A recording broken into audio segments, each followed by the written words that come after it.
What's up, everybody? Welcome into the Next Pats podcast. I'm Phil Perry. We have a Packer Way edition of Next Pats. Today, we want to delve into what it means to be a prototypical Packer, so to speak. We're starting to really prepare for our prototypical Patriots series, which we've done every year. And we had our thresholds ready to go year after year after year because we knew what Bill Belichick wanted. And at a lot of positions, it didn't change all that much from the time he started with the Patriots in 2000 all the way through 2023. Obviously now with Elliott Wolf running things, with Elliott Wolf's dad, Ron Wolf, being the Hall of Fame personnel man that he is, and now having tentacles all over the NFL, in a variety of different locales, we have a pretty good idea of what it means to be a prototypical Packer too. And we're going to make that shift from prototypical Patriot with Bill Belichick to now this year with Elliott Wolf. What does that mean? What are the changes involved there? And we have a great guest to help us detail some of those changes that we will see in real time come draft weekend. It's Bucky Brooks of the NFL Network. Does a phenomenal job for them, not only on TV, but on the Move the Sticks podcast. You can find his writing. He ranks his top 5 players in the draft at every single position each and every year. Does a fantastic job with that. But he's a tremendous guest for us this week because he understands the Packer way. He understands what Ron Wolf was looking for in players when he was the general manager in Green Bay. Bucky Brooks was drafted in the second round by the Bills, but soon thereafter made his way to Green Bay. Ron Wolf saw something there that he liked. And then as a scout, when his playing days were over, Bucky actually went and worked for Mike Holmgren in Seattle, a Ron Wolf guy. Mike Holmgren was coaching, but also general manager in Seattle in the late 90s, early 2000s when Bucky Brooks was there. So then he got to see the Packer way, what Ron Wolf liked ostensibly, up close and personal as part of the personnel department in Seattle for Holmgren. So he's fantastic. We'll actually get to that conversation right now. That's how we're going to start the pod. We'll get right into Bucky Brooks. We'll come back. We'll talk a little bit more about what look like Packer thresholds at quarterback, tackle, maybe even a little bit of receiver. We'll give you a taste of what my latest mock draft on NBCSportsBoston.com looks like. But first up, here's our conversation at the Combine in Indianapolis with Bucky Brooks.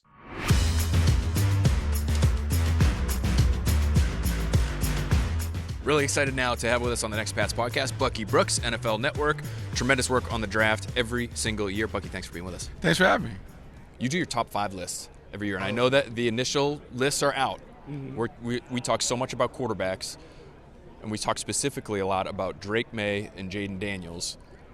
Tell the people at home who you have ranked ahead of either one and which one you like best. I know you are a UNC guy, and I am a Tar Heel. We would like to know where you have Drake May on your list. So in looking at the top 3 quarterbacks right now, I have Caleb Williams, then Jaden Daniels, and then Drake May. And to be honest, Caleb Williams and Jaden Daniels played better than Drake May did his final season. And Jaden Daniels, what you're talking about, is a dynamic dual-threat quarterback. It's rare that you find an athletic quarterback that's an A-plus passer and an A-plus runner. He's unique. He's the only guy in college football history to have 12,000 pass yards and 3,000 rush yards. You don't find that kind of talent. And because he's a fifth-year player, a super senior, he enters the league with 55 career starts. And we've seen at quarterback that's been significant.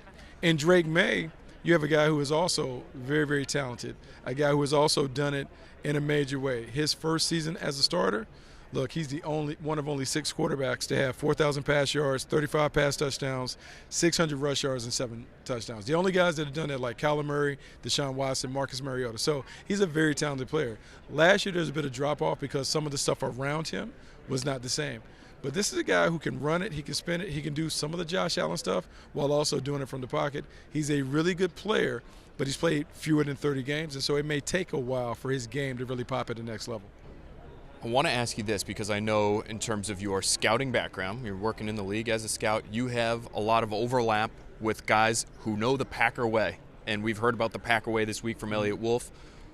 What might the Packer way suggest that the Patriots do at quarterback? Do they go with the guy at 3 overall? Do they try to trade back and acquire picks? In your mind, what do you think that Green Bay approach would yield for the Patriots in this year's draft? Well, look, I'm forever indebted to Elliott's dad, Ron Wolf, because he brought me up, turned me around, allowed me to go from wide receiver to defensive back. And so I'm very familiar with how the Hall of Fame executive would think in terms of building the Packers. And I think his son takes a very similar approach. They're going to take the best player available. And so they're going to look and go really, really hard at the draft and try and find the best player that they can find. But they're also going to create a situation up there where they draft and develop their players. They go after guys who have kind of the prototypical things that typically succeed in the league. So height, weight, speed, production, those things will be valued at a very high level. As it relates to quarterback, I think you'll see the Patriots going forward always invest in the quarterback position. Every 2 to 3 years, you'll see them draft a quarterback because it's the most valuable commodity that you can have. If you develop a backup quarterback, you can trade it off and get things. As it relates to like number 3, I think this is a tough situation because it depends on what happens in front of them. I think they will probably end up being very comfortable with either Jaden Daniels or Drake May. And then it's about how do we build the team around them to best support them. I don't think they can go wrong. I think the thing with Drake May, if Drake May is the pick at 3, I think it's very important that you have playmakers around him at wide receiver. You have an offensive line that allows him to lean on the running game, and then you have a defense that can keep the score down. It'll be fascinating to see what the Patriots do at 3 overall. Bucky Brooks, find him on NFL Network, find his writing on NFL.com. We really appreciate the time, man. Thanks for having me. Great stuff there from Bucky. Talk about him believing that the Patriots will be able to feel pretty good about whatever quarterback lands to them at number 3 overall. And I feel the same way based on conversations that I've had with those within the organization. I feel as though there's a good chance that they're going to end up liking either Jaden Daniels or Drake May enough to take that player at number 3 overall. But you also heard Bucky talk about best player available. And if that's the way they want to go, and they don't necessarily have full conviction in whichever quarterback falls to them at 3, there's obviously a lot that will happen between now and the draft. Pro days, 30 visits, all sorts of opportunities, even on Zoom, to get to know these prospects a little bit better. If something happens there and they're just not sure about whichever quarterback falls to them at number 3, well, then you're looking at a best player available situation, though, in my opinion, probably not at 3. Patriots are smart enough to know that that number 3 overall pick is going to have all kinds of value in a trade. And that's what I believe they'll do. If they don't take a quarterback at 3s, you'll see them move back and start to build their team out that way. Does that mean they won't take a quarterback later in the draft? Not necessarily. But in the mock draft that I have on NBCSportsBoston.com, great website, right now, is the Patriots moving back to number 6 overall. The Giants in this scenario trade up to number 3, make sure they get Drake May. And the Patriots get to take who they believe is the best player available. That is Notre Dame tackle Joe Alt. Now, a couple things at play here. Again, when it comes to the Packer way, generally speaking, not going to be taking receivers in the first round. Now, I don't want to look at Elliott Wolf and say he would never do this. Maybe he would look at his dad's draft history and all the guys who came after his dad, whether it's Ted Thompson in Green Bay and Brian Gutekunst in Green Bay, or John Dorsey in Kansas City and Cleveland, or John Schneider, or Reggie McKenzie in Oakland with the Raiders, or Scott McLuhan in Washington. Generally speaking, these guys are not receiver in the first round types of general managers. In the Packers specifically, that's not their MO. They've taken one receiver in the first round since Ron Wolf took over the team in 1991. It was Javon Walker in 2002. Second round? Hell yeah. They like their receivers in the second round. Devontae Adams, second round pick. Jordy Nelson, second round pick. Randall Cobb, Greg Jennings, all second rounders. So they'll dip their toes in that water in the second round, but the first round, maybe not. And so you'd be passing on somebody like Rome Odunze, who I love, and we've had going to the Patriots in mock drafts past. But you pass on that player to make sure you get the big, athletic left tackle. And what I find interesting about Alt in particular is that, listen, he's a lot of teams' idea of a prototype left tackle. But when you look specifically at the Ron Wolf tree, he is totally worthy of being taken at or near the very top of the first round. His closest physical comps are guys that were taken by general managers who've worked for Ron Wolf. Eric Fisher is one of his closest physical comps as a big, tall, long guy, great athlete. Eric Fisher was drafted by John Dorsey. It's his first pick with the Kansas City Chiefs as general manager there in 2013. Colton Miller. Remember Colton Miller out of UCLA a handful of years ago? First round pick by Reggie McKenzie, Ron Wolf guy. Unbelievably tall, 6'8.5", which is what Joe Alt is. Their physical profiles are strikingly similar. Miller, more athletic in a lot of facets, but when it comes to the agility times, which the Packers appear to weigh relatively heavily with the heavy guys, these offensive linemen, they want to make sure you can change direction and that you can mirror those defensive linemen. That's been the trend for them over time. When you look at short shuttle times, when you look at 3-cone times, Colton Miller and Joe Alt are pretty close. Jason Spriggs, who's a second-round pick of the Packers years ago, hasn't turned out to be an all-pro player, but fantastic athlete. And you could see why the Packers would be interested. He has the traits that they're looking for: big, long body, and can move. And that's Joe Alt. So if they can figure that out, if they don't love the quarterback that's there for them at 3, that to me is the ultimate quote unquote Packer way pick. And I could see Elliott Wolf loving himself some Joe Alt. Now, again, that's only if they don't love Drake May fully. They don't trust him fully. They're not fully convicted in him. Or they feel the same way about Jaden Daniels. They just can't fully get there. I think they're eventually going to get there, but this is an if. This is a potential scenario that they could be facing. With Drake May in particular, they would be passing on a prototype when it comes to the size piece of things, especially for this Packers tree. And now you might look at it and say, well, wait a second. Wasn't Elliott Wolf the number 2 in Cleveland when they drafted Baker Mayfield 1 overall back in 2018? He was. He's also a little bit of an outlier when it comes to size. When it comes to quarterbacks that have been drafted by these general managers that I've mentioned in the first round or second round is how I looked at it. Generally speaking, bigger players, especially when it comes to their weight.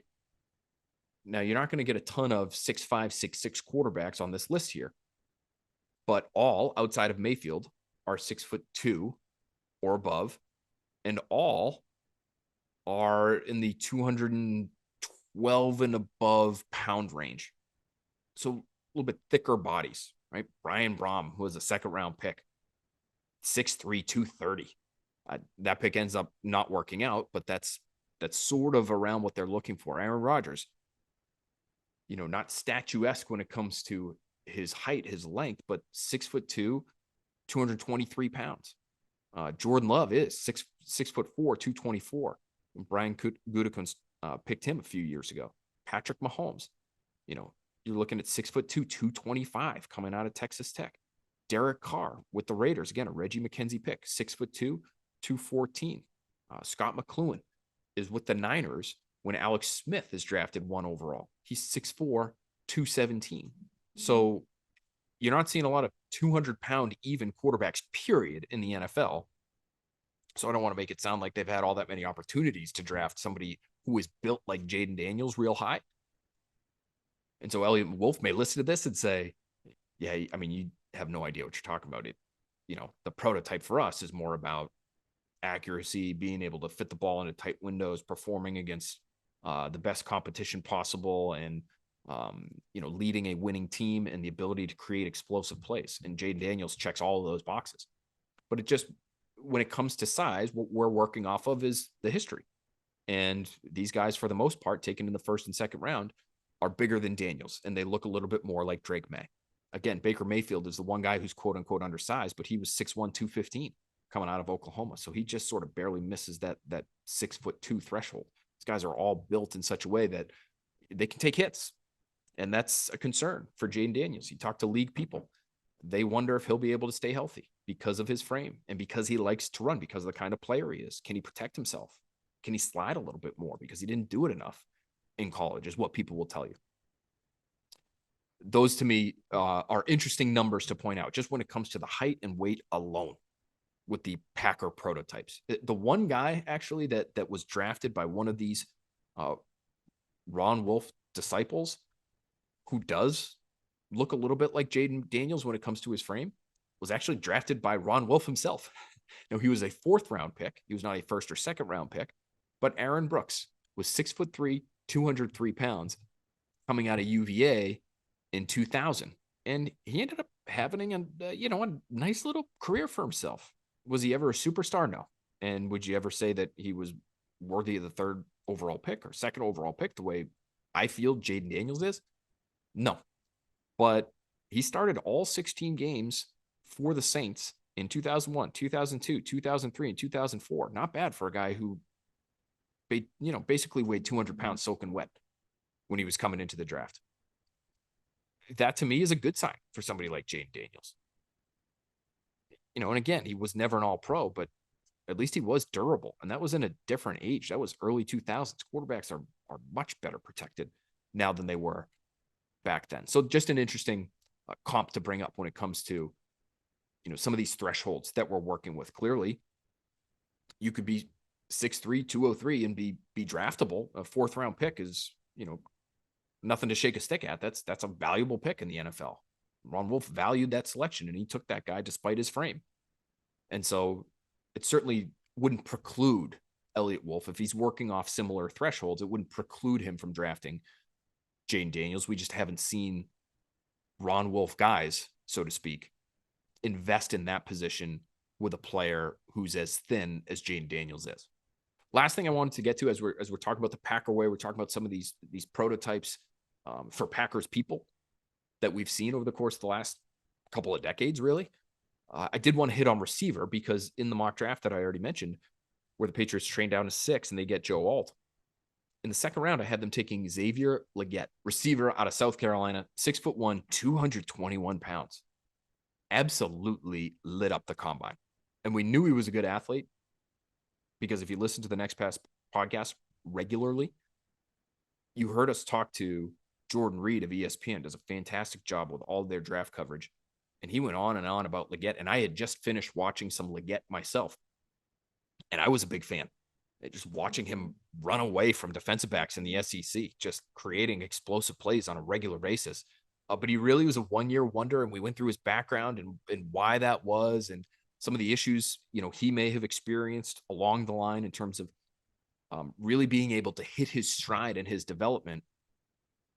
Talk about somebody you would like to work with, though, if you're into traits, which, again, that's, I think, the key word when it comes to this Packer way and what they're looking for. 40-inch vertical leap, 10'6" broad jump, 4.39 40. Unbelievable numbers, in my opinion, for a guy who is as big as he is at 6'1", 221. Now, this name I don't throw out lightly because I think he's one of the best receivers in the NFL. But in terms of the frame itself, he's a little reminiscent of A.J. Brown, who checked into the combine in 2019 at 6 feet and 1/2 inch. Let's give him 6'1", 226 pounds. So even 5 pounds heavier than Legette. But Legette ends up being more athletic when it comes to the 40-yard dash. Legette's 4.39. A.J. Brown is 4.49. Legette's vertical is 40 inches. A.J. Brown's is 36.5. Legette's broad is 126 inches. A.J. Brown's is 120 inches. This guy is an elite athlete and has the size to boot to really play and sustain at the NFL level. And that's, generally speaking, it appears, what the Packers like. Now, under Brian Gutekunst, since 2018, the Packers hadn't drafted a receiver who weighed less than 191 pounds until they drafted Jaden Reed in the 2nd round last year out of Western Michigan and Michigan State. He was 187, 5'11", 187 when drafted, and he looks like he can play. Had a nice year last year at almost 100 targets, 64 catches, 793 yards, 8 touchdowns. Really good year as part of what looks like a really talented and athletic and explosive receiving core that's developing around Jordan Love. You have to like what they're doing there offensively with some of the young players they've hit on. But prior to Reed, they weren't looking for you if you were a skinny little guy. 191 pounds. They hadn't gone any less than that. And in today's game, I think that's worth noting because you're seeing more and more players come into the league with some really, really light weights, whether it's Xavier Worthy, who just ran the fastest 40 in the history of the combine the other day, coming out of Texas, or Troy Franklin from Oregon. There are some back end of the first round, maybe high end second round picks that are coming in way under not 190 pounds, but 180 pounds. Tank Dell last year out of Houston's another great example of a very, very light player. And if you have some pretty strict thresholds, you might not be interested in that guy. But you also might be passing on a great player. He had an amazing season until he ended up getting injured toward the end there for the Texans. So Leggett, to me, if he's there at the top of the second round, would be not only a worthwhile selection, but would seem to fit what the Packers' way would suggest they're interested in. Not a first-round pick. Receiver, second round, makes a lot of sense. Big body, great traits, great athlete. Seems to check a lot of boxes when it comes to that Packer way we're talking about. All right, guys, keep an eye out for that mock draft on NBCSportsBoston.com. Always appreciate you checking out our written stuff there. Keep watching our shows. We truly, truly, truly appreciate it. We're going to be talking a lot about free agency and the draft over the coming weeks. Early edition, 6 o'clock, Boston Sports Tonight, depending on when the Celtics play later at night. You know how to find it. You know how to find us. Flip on the guide, see when we're on, make sure you're locked in. We appreciate you being locked into Next Pats each and every week.